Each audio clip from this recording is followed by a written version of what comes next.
This week we're talking about Stranger Things and Dungeons & Dragons.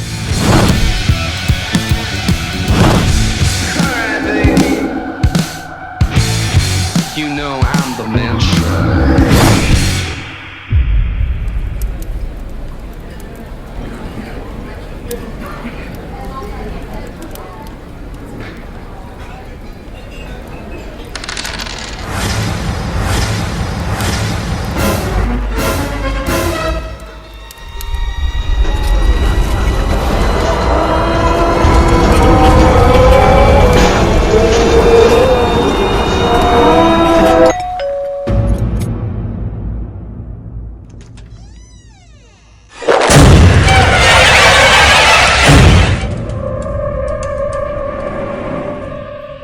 I still remember my first Dungeons & Dragons experience. We created a bunch of Rokugan characters and we all died first session. Yeah, we tried to take on an army of like ninjas and foot soldiers and stuff. What about you? It was this fun one that I kind of had this space-time thing going on where every time somebody just didn't show up that week, like their character just disappeared, but it was also part of the story that they were trying to figure out why that was happening. I remember playing that character for one session. Favorite class? I'm gonna have to go with Ranger. I always seem to pick Ranger. I don't know why, but Rangers have always been my favorite. I think it might be the animal companion, followed by probably Warlock Sorcerers. Druid's always been up there for me. Favorite race? Dragonborn. Dragonborn? Yes. Half-elf. Half-elf all the way. Half-elf everything. Half-elves are dumb. How many sets of dice do you own? I can't count that high. How many do you own? Don't know anymore. I want to see who has the most, out of all of our viewers, the most dice. I really feel like that should be a challenge. By New Year's, whoever shows us the biggest set of complete dice will get a free set of dice. Noon, January 2nd, you have to prove to us that you are bigger diceaholics than we are, and we're gonna post our sets so that you know what you have to compete with. It wouldn't have been easy to talk about this in the 1980s. There was that whole satanic panic bit. You know, it was stupid. You know, maybe we can shed a bit more light on that.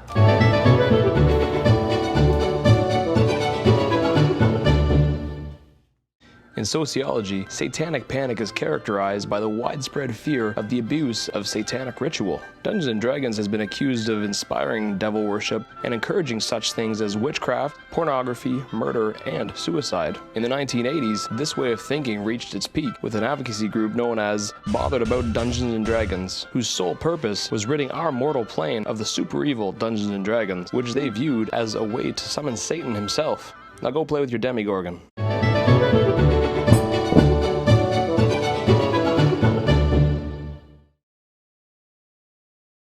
Thanks for that, Dad. So I guess that goes to show that the people in the 1980s were absolutely ridiculous. Very ridiculous.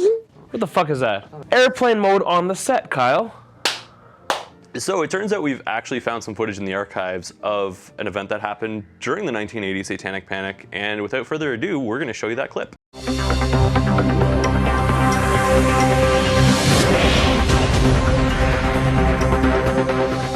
Hi, I'm Terry Brews, and tonight on BWNN, I'm talking to Satan. There's a lot of controversy going around that he's the one who's responsible for a lot of the unpleasantries that have been associated with the new phenomenon, Dungeons & Dragons.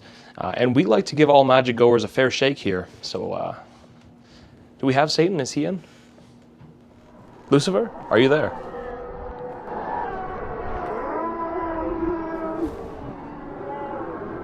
Oh, hello, Terry. Please, call me Lou. Well, very well. Thank you, Lou. Thanks for giving us the time. It's awful loud on your end. That's the sound of a million suffering souls. I love it. It brings me joy like glitter and baked cupcakes bring joy to a bunch of tiny ladies on a Sunday morning before nuclear war breaks out. Well, that was colorful. Thank you.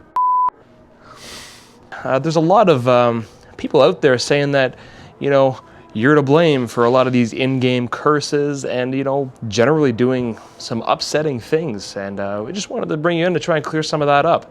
Well, you see, Terry, in my pastime, I like to create things that might bring torture to a young, innocent soul. I make waterfalls, too.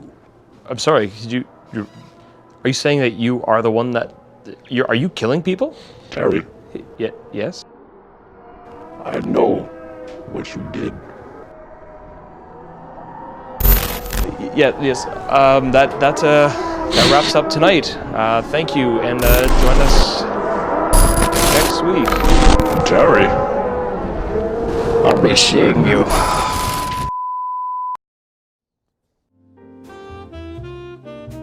Yeah, they called that one. Yeah, it turns out they nailed it. D&D, I think, is on the rise in popularity again, thanks to, in no small part, Stranger Things. What do you think, Kyle? The hell? Yeah. We scoured the internet for some reviews on Stranger Things for those of you that are less informed and are no longer able to steal your parents' Netflix account, I guess. Which leads us to our new session, the review board. Review board. So this first review is for the phone app of Stranger Things. Overall, it has a 4.8 out of 5 rating. Kate begs to differ. She says, to be honest, I love the game. However, the fact that if you mess up and don't do something in a certain order means that you can't continue with the game is something I don't enjoy. I got 7% into the game, messed up, and had to start over. Now I'm 10/11% and messed up, so now I can only start over. There should be an option to start over only certain chapters or something similar. But, you know, maybe don't fuck up so much. So on Rotten Tomatoes, Stranger Things Season 1 has a solid 95%. But Chuck here seems to disagree. Stranger Things is competently crafted, but exists as little more than the pointless sum of its spare parts. What? I think Chuck was built out of spare parts. You're all spare parts, aren't you, bud? We found this review from Hermoglyph.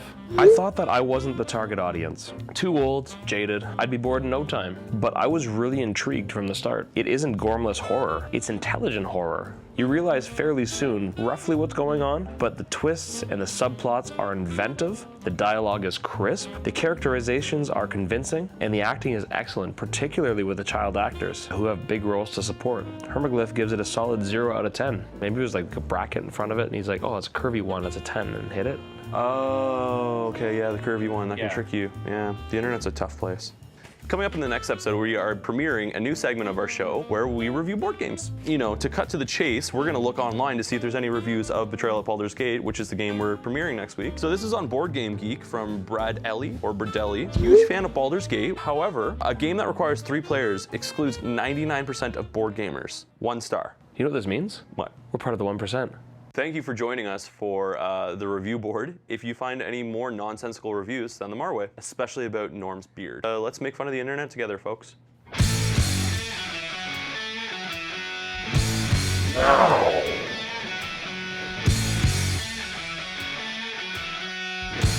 Roll for initiative.